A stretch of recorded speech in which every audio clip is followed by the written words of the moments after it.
Nabalik ng pamahalang lokal ng Mayakla ng beach party sa isla ng Boracay matapos ang ilang taong pagbabawal nito. Matatandaan na simula ng isailalim sa malawakang rehabilitasyon ng isla noong 2018 ay nahinto na ang mga beach party dahil sa pangambang epekto nito sa kapaligiran. Sa panayam ng GMA Super Radio Kalibo kay Dr. Felix De Los Santos, Malay Boracay Tourism Officer, regulated na ang mga gagawing beach party sa isla batay sa inilabas na executive order ni Mayor Prolibar Bautista.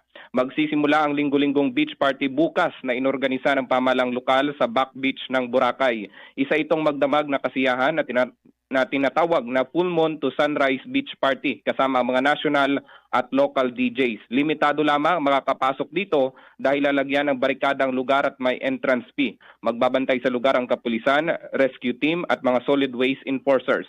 Umaasa ang tourism officer na makahihikayat ang mga beach party ng karagdagang bisita